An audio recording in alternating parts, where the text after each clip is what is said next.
Hello दोस्तों, मेरा नाम है मनोज और स्वागत है आपका फिल्मी एक्सप्लेनर के नेक्स्ट एपिसोड में। आज हम एक्सप्लेन करेंगे द क्रॉनिकल ऑफ नार्निया के सेकेंड पार्ट प्रिंस कैस्पियन को। इस मूवी के फर्स्ट पार्ट का भी एक्सप्लेनेशन आपको हमारे चैनल पर मिल जाएगा। यदि आपने उस वीडियो को अभी तक नहीं देखा है तो हम उसकी लिंक डिस्क्रिप्शन में दे रहे हैं, वहां से आप उस वीडियो को आसानी से देख सकते हैं। The Chronicle of Narnia movie के फर्स्ट पार्ट को मैं कम शब्दों में जल्दी से समझाने की कोशिश करूंगा ताकि आपको यह पता चल सके कि इस मूवी के फर्स्ट पार्ट में क्या हुआ था। इस मूवी में हमने देखा था कि चारों भाई बहन पीटर, सुजैन, एडविन और लूसी एक अलमारी के जरिए एक दूसरी दुनिया नार्निया में पहुंच जाते हैं। यहाँ उनकी मुलाकात असलन से होती है। असलन और चारों भाई बहन मिलकर नार्निया को व्हाइट विच से मुक्ति दिलाते हैं। तो चलिए अब इस मूवी का सेकेंड पार्ट का एक्सप्लेनेशन शुरू करते हैं। पीटर, सुजैन, एडमिंड और लूसी को नार्निया से वापस आए लगभग 1 साल हो चुका है, पर नार्निया में 1300 साल बीत चुके हैं। अब यहाँ टर्मरिन्स का राज होता है। दरअसल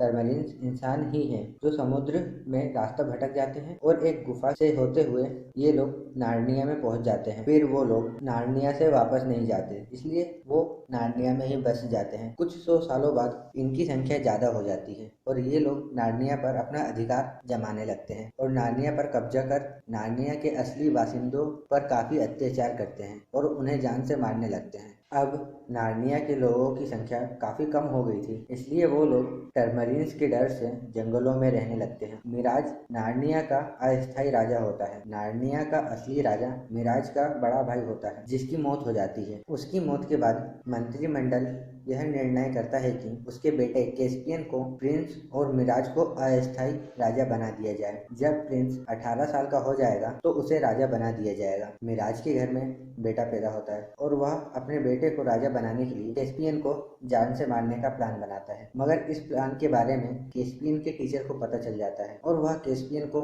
मिराज के सारे प्लान के बारे में बता देते हैं और उसे वहां से भाग जाने की सलाह देते हैं। जब कैस्पियन वहां से जा रहा होता है तो उसके टीचर उसे एक हॉर्न देते हैं और कहते हैं कि जब बहुत ज्यादा जरूरी हो तभी तुम इसे बजाना। यह वही हॉर्न था जो इस मूवी के फर्स्ट पार्ट में सेंटा ने सुजैन को दिया था। इसके बाद कैस्पियन अपने घोड़े पर बैठकर वहां से जाने लगता है। उसे भागता देख मिराज के सिपाही उसका पीछा करने लगते हैं। कैस्पियन भागता हुआ एक जंगल में घुस जाता है और पेड़ की एक डाली से टकराकर गिर जाता है। उस पेड़ के नीचे बनी एक सुरंग से 2 बोने निकलकर बाहर आते हैं। कैस्पियन के हाथ में वह हॉर्न देखकर एक बोना उन सिपाहियों से लड़ने चला जाता है और दूसरा कैस्पियन पर हमला करने के लिए आगे बढ़ता है। कैस्पियन घबराकर हॉर्न बजा देता है। तभी वह बोना कैस्पियन पर हमला कर उसे बेहोश कर देता है और उसे उठाकर वापस उसी सुरंग में चला जाता है। पहला बोना जो सिपाहियों से लड़ने गया था वह उनका मुकाबला करने में असमर्थ था, क्योंकि सिपाही अधिक संख्या में थे। इसलिए वे उस बोने को पकड़कर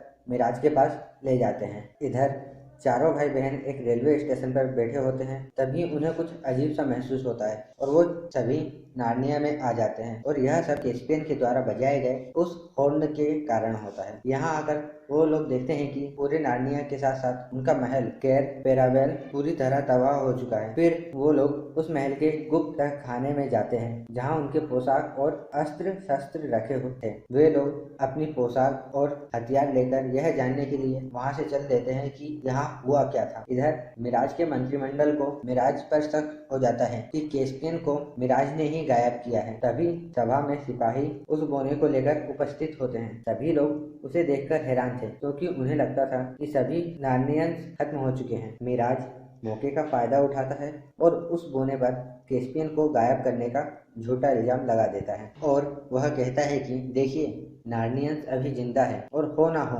इन्होंने ही कैस्पियन का अपहरण किया है। इसके बाद वो सिपाहियों को उस बोने को मारने का हुक्म दे देता है। सिपाही उस बोने के हाथ पैर बांधकर उसे नदी में फेंकने ही वाले होते हैं कि तभी वहाँ चारों भाई बहन पहुंच जाते हैं और सुजैन तीर चलाकर एक सिपाही को मार देती है। दूसरा सिपाही वहाँ से भाग जाता है और वो लोग उस बोने को बचा लेते हैं। पहले तो उस बोने को यकीन नहीं होता है कि यही नार्निया के असली राजा रानी है। फिर वह उनका विश्वास कर लेता है। इधर जब कैस्पियन को होश आता है तो वो उसके सामने वही बोना होता है जिसने उसको बेहोश किया था। इसके बाद वह बोने को बताता है कि मैं प्रिंस कैस्पियन हूँ और फिर वहाँ से चला जाता है। वह बोना उसे रोकता है है पर वह नहीं रुकता। फिर वह बोना उसका पीछा करता है और उससे बोलता है कि नार्निया के असली राजा रानी आने ही वाले हैं, हमें उनका इंतजार करना चाहिए। वह उसको बताता है कि यहाँ एक भविष्यवाणी हुई थी जिसके अनुसार जब वह हॉर्न बजाया जाएगा तो नार्निया के असली राजा रानी यहाँ वापस आ जाएंगे, पर वह उसकी बात पर यकीन नहीं करता। तभी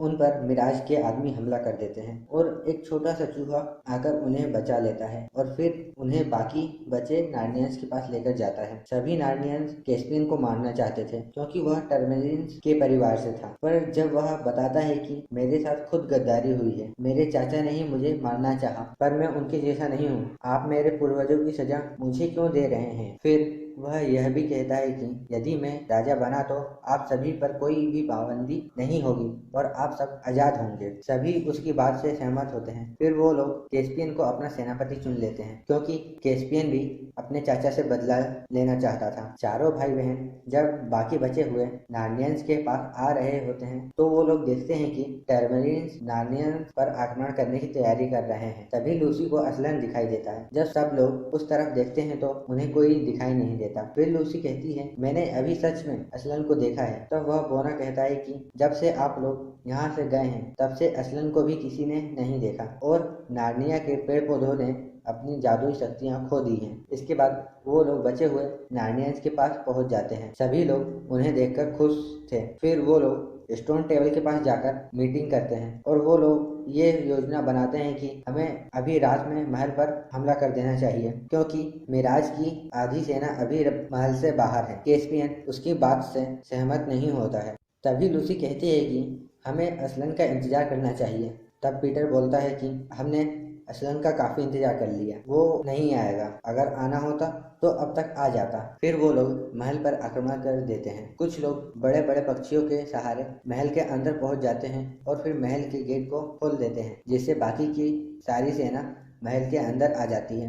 अब दोनों सेनाओं के बीच जंग शुरू हो जाता है। कैस्पियन अपने टीचर को छुड़ाने जाता है तो उसे पता चलता है कि उसके पिता की मौत नहीं हुई थी बल्कि उन्हें मिराज ने ही मारा था। यह सुनकर वह मिराज को मारने उसके कमरे में जाता है और उसकी गर्दन पर अपनी तलवार रख देता है। तभी वहाँ पीटर आ जाता है और उससे कहता है कि तुम यहाँ क्या कर रहे हो, तुम्हें तो मेन गेट को खुला रखने की जिम्मेदारी दी गई थी। तभी मिराज की पत्नी कैस्पियन पर तीर चलाकर उसे घायल कर देती है और मिराज वहाँ से भाग जाता है।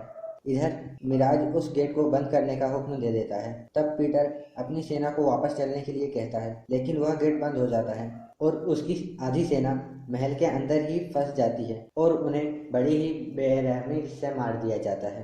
वापस आने के बाद पीटर कैस्पियन पर नाराज होता है और उनके बीच झगड़ा शुरू हो जाता है। कुछ देर बाद पीटर का गुस्सा शांत हो जाता है। इधर दूसरी तरफ कैस्पियन को गद्दार घोषित कर दिया जाता है। मिराज कहता है कि कैस्पियन अब नार्नियंस के साथ मिल गया है और वह हमारे लिए खतरा है, इसलिए उसे और सारे नार्नियंस को अब मारना होगा।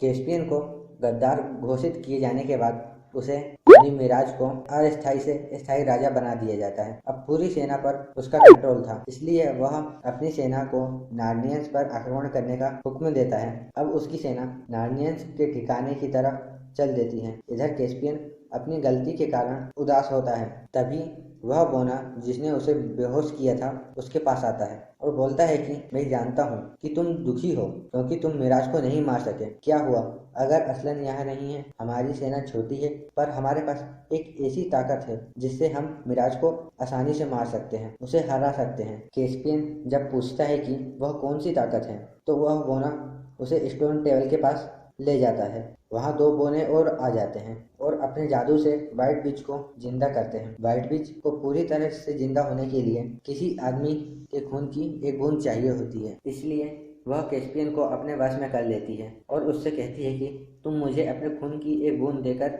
जिंदा कर दो, फिर मैं तुम्हारे लिए वो सब करूंगी जो तुम चाहोगे। वह अपने खून की एक बूंद देने ही वाला होता है कि तभी वहाँ पीटर और एडमंड आ जाते हैं और उन बोनों को मारकर उनका जादू नष्ट कर देते हैं, जिससे व्हाइट विच भी जिंदा नहीं हो पाती। अगले दिन मिराज की सेना स्टोन टेबल तक पहुंच जाती है। उसकी सेना काफी बड़ी थी। अगर नार्नियंस उनसे सीधे तौर पर लड़ते तो अवश्य ही हार जाते, इसलिए कैस्पियन पीटर को मिराज के साथ द्वंद्व युद्ध करने का सुझाव देता है। वह कहता है कि मिराज अब राजा बन चुका है, उसके भी कुछ नियम कानून हैं। यदि पीटर ने उसे द्वंद्व युद्ध के लिए चुनौती दी तो मिराज को यह चुनौती स्वीकार करनी ही होगी। पीटर इसके लिए राजी हो जाता है और एडमंड के हाथ मिराज को एक संदेश पहुंचाता है। इधर लूसी और सुजैन असलन को ढूंढने जंगल में चले जाते हैं। तभी उन पर मिराज के आदमी हमला कर देते हैं। सुजैन घोड़े से उतर जाती है और लूसी से कहती है कि अब आगे का सफर तुम्हें तय करना होगा, इन्हें मैं रोकती हूँ। फिर लूसी वहाँ से चली जाती है और सुजैन उन आदमियों का मुकाबला करने लगती है। एडमंड मिराज के पास पहुंचकर उसे पीटर का संदेश सुनाता है। वह कहता है कि इससे दोनों की सेनाओं का खून नहीं बहेगा और जो जीतेगा उसके सामने दूसरी सेना सरेंडर कर देगी। मिराज यह द्वंद्व युद्ध नहीं करना चाहता था, पर वह इसके लिए मना भी नहीं कर सकता था। इसके बाद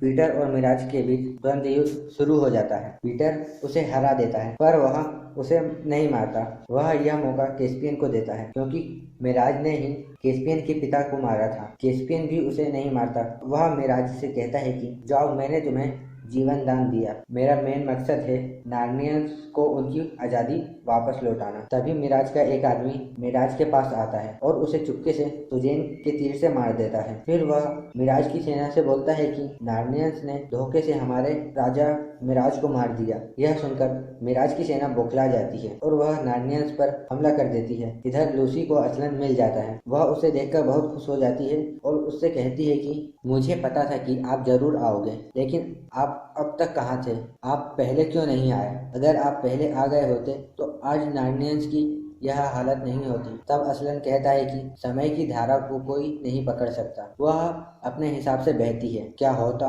और क्या ना होता इसके बारे में कुछ नहीं कहा जा सकता। फिर वह एक जोरदार दहाड़ मारता है, जिससे नार्निया के वो सभी पेड़ पौधे जाग जाते हैं जो वर्षों से सो रहे थे, जिन्होंने अपनी शक्तियां खो दी थी। अब उनकी शक्तियां वापस आ जाती है। दूसरी ओर नार्नियंस की सेना हार रही होती है। तभी जंगल के सभी पेड़ टर्मरिन्स पर हमला कर देते हैं, उनके सारे हथियारों को तोड़ने लगते हैं। टर्मरिन्स उनसे डरकर एक नदी पर बने पुल की तरफ भागते हैं। पुल की दूसरी तरफ असलन खड़ा होता है। असलन को देखकर सारे नार्नियंस काफी खुश हो जाते हैं। अब टर्मरिन्स असलन को मारने के लिए आगे बढ़ते हैं तो असलन दोबारा एक जोरदार दहाड़ मारता है, जिससे पानी की एक लहर बहुत बड़े जलदैत्य का रूप ले लेती है और सभी टर्मरिन्स को बहाकर ले जाती है। इस युद्ध में टर्मरिन्स की हार और नार्नियंस की जीत होती है। इसके बाद असलन और बाकी बचे हुए सभी लोग, जिनमें से कुछ टर्मरिन्स भी होते हैं, एक जगह इकट्ठे होते हैं। असलन कैस्पियन को नार्निया का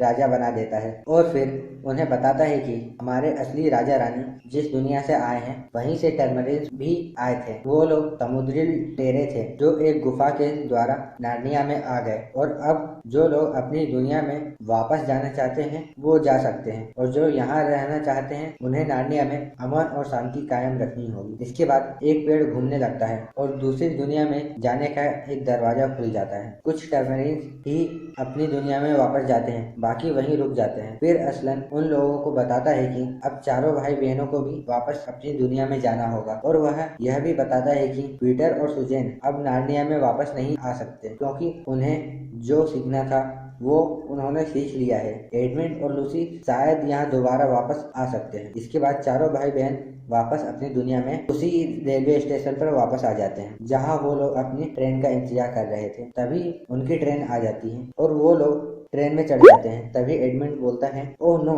हमें वापस नार्निया जाना होगा। जब सब इसका कारण पूछते हैं तो एडमंड बोलता है कि मैं अपनी नई टॉर्च तो वहीं भूल आया। यह सुनकर सब लोग हंसने लगते हैं और यह मूवी यहीं खत्म होती है। उम्मीद है दोस्तों आपको इस मूवी का एक्सप्लेनेशन पसंद आया होगा। हम जल्द ही इस मूवी के थर्ड पार्ट को भी एक्सप्लेन करेंगे। उस वीडियो को देखने के लिए हमारे चैनल को अभी सब्सक्राइब करें, जिससे जैसे ही हम उस वीडियो को अपलोड करें उसका नोटिफिकेशन आप तक पहुंच जाए। अगर आपको यह वीडियो पसंद आया हो तो इसे लाइक और शेयर जरूर करें, और अगर इस वीडियो के बारे में कोई सुझाव या प्रश्न हो तो हमें कमेंट बॉक्स में जरूर बताएं। मिलते हैं नेक्स्ट वीडियो में, तब तक के लिए धन्यवाद।